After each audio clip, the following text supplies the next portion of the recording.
Also, in 2001, Tulsa High School was the most improved high school in the entire state of West Virginia. That's a fact. I have led school improvement. I know how to do it. I know what it takes. I know what's required. And I think more importantly than all those other things, I'm willing to do it. And I was not only willing to do that there, I'm willing to do that here.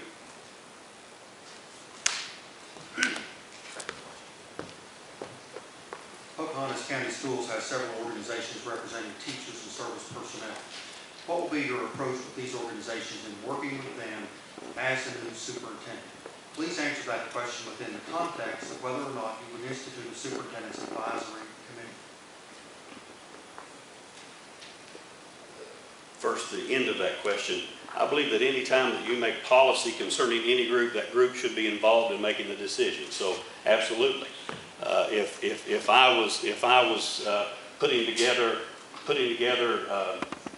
changes that would affect service personnel need to be involved. If I'm making changes that involve professional personnel need to be involved. But at the same time, I want to say this. If student achievement will make the employees of this school system happy, under my leadership, they will be happy. However, if concessions and not following the rules, not going by evaluations, not having to do your job would make you happy, then you're not going to be happy. Because I believe from the superintendent all the way through every single employee, we have a responsibility to the kids. They are not here for us. We're here for them.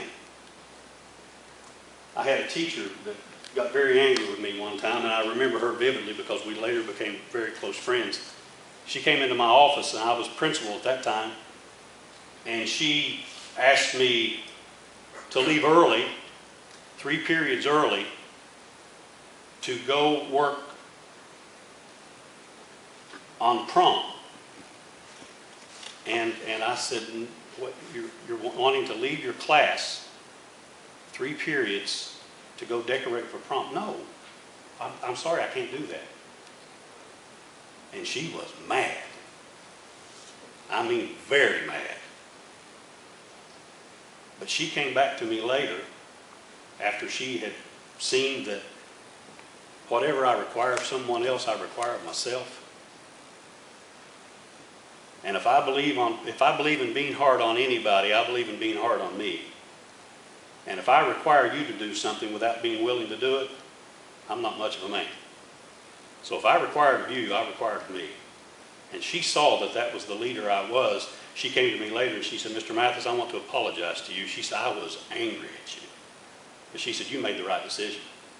You told me no. And she said, I want to thank you for being able to say no, but not biting my head off when you said no. A superintendent has to be able to make decisions based on what's best for the students of that county. There is no one that is in education for the money. I know and understand that. We're in education because we care about kids. And I don't know how many teachers we have here tonight, but I know usually at these functions most people are educators. But most of our teachers, most of our service personnel truly care about kids. And I want you to know that I do too. And I have an open door, always have, to all employees that worked with me to discuss and ask anything they cared to ask, and we discuss those things. Communication is very important. I believe that if I require my staff to walk a mile, I must be willing to walk 2. 1 before them and 1 alongside them. In leadership, I don't say go that direction. That's not leadership. That's cowardice. Leadership is come with me, this direction. If I'm asking you to do something and I'm not willing to do it, I'm not much of a leader. Thank you. Third question. Senate Bill 541 gave county boards increased property revenues with those statutory priorities and how these monies are to be spent. You have a listing of potential priorities in front of you. Please prioritize from among the listed. Service personnel, instructional materials and equipment, administrative staffing, professional development, and student-teacher ratios. Oh, let's do that from here. I'm looking at the list.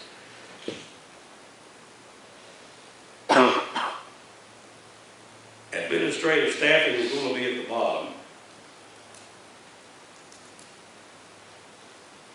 Professional development and student-teacher ratio needs to be side by side at the top. Service personnel and then instructional material and equipment.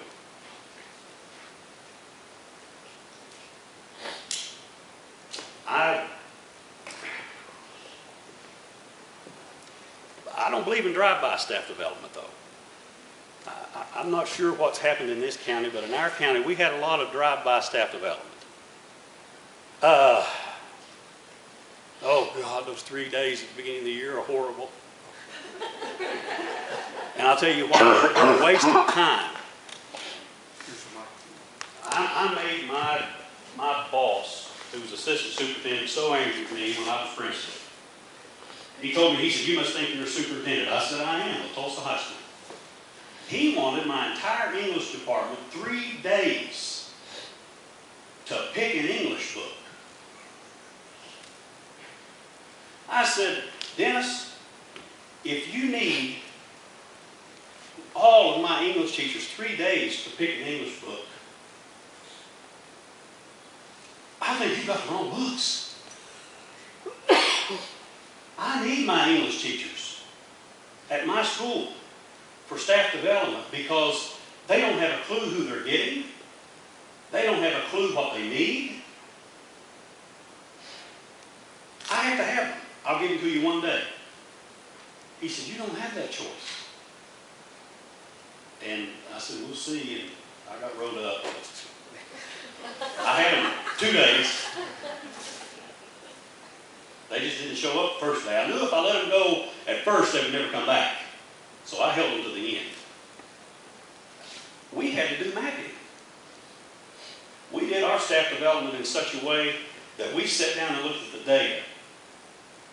And I view the role of an administrator, especially at the school level, as a general practitioner.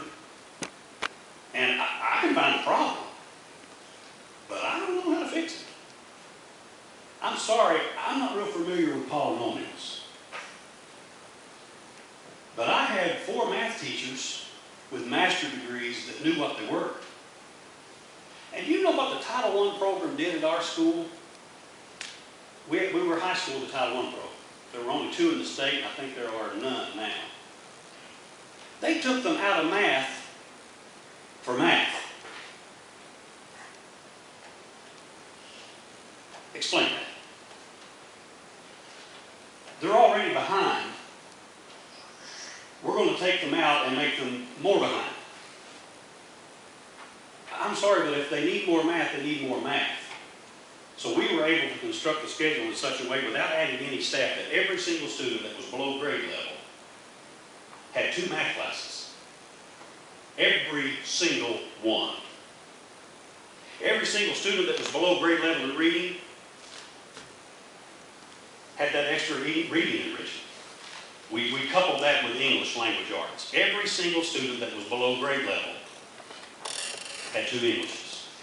Every single student that was below math had 2 math classes. But I'm sorry, 2 times 0 is still 0. So we have to do scheduling in such a way that we can give the teacher a group of kids that have the same needs. Now, I'm not saying skill grouping. But if you've got multiple levels, it's very difficult to meet those needs. So you need to be flexible with your scheduling to be able to work it out to where if they can't subtract, add, multiply, divide decimals, polynomials is not your problem. Okay? If they can't write a simple sentence, literature's not going to do them a whole lot of good.